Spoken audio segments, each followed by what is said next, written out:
নগরবাসীর ভোগান্তি দূরসহ নাগরিক সেবা নিশ্চিতে রংপুর সিটি কর্পোরেশনের সাবেক মেয়র মোস্তাফিজুর রহমান মোস্তফা ও কাউন্সিলরদের পুনর্বহালের দাবিতে রংপুরে বিক্ষোভ মিছিল ও সমাবেশ হয়েছে।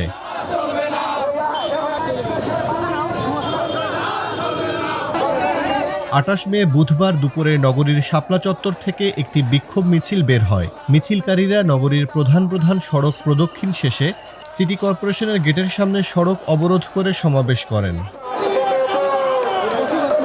সমাবেশে বক্তারা বলেন, নগরবাসীর স্বার্থে একটি গণতান্ত্রিক পন্থায় নির্বাচিত জনপ্রতিনিধিদের আবারও দায়িত্বে ফেরানো প্রয়োজন। প্রশাসনের ব্যর্থতায় নাগরিক সেবা মারাত্মকভাবে ব্যাহত হচ্ছে।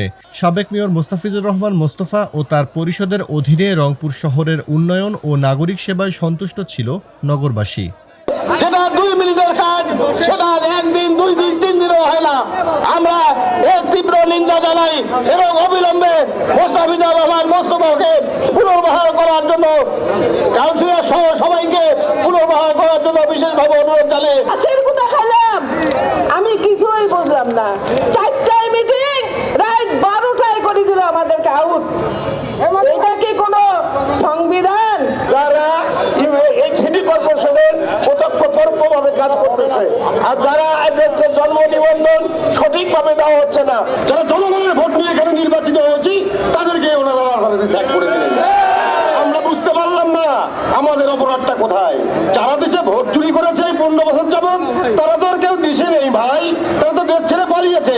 আমরা যারা আছি আমরা জনগণের ভোটে নির্বাচিত, যার কারণে এই রংপুরের মাটিতে আছি এবং রংপুরের মাটিতে বুক খুলে আছি।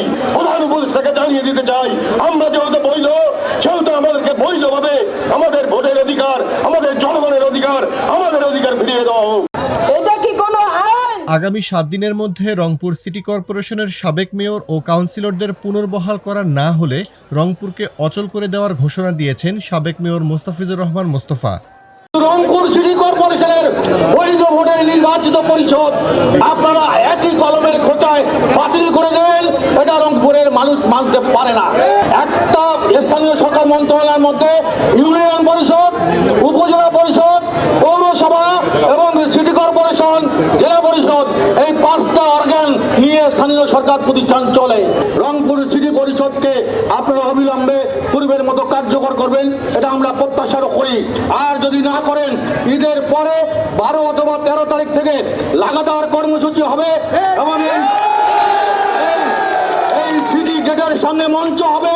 যতক্ষণ পর্যন্ত আমাদের এই সিদ্ধান্তে আমরা বাস্তবায়ন করতে পারি নাই, ততক্ষণ পর্যন্ত লাগাতার কর্মসূচি প্রত্যাহার করা হবে। আমরা যারা আছি আমরা জনগণের ভোটে নির্বাচিত। সমাবেশে বিভিন্ন ওয়ার্ডের সাবেক কাউন্সিলররাও আন্দোলন চালিয়ে যাওয়ার ঘোষণা দেন।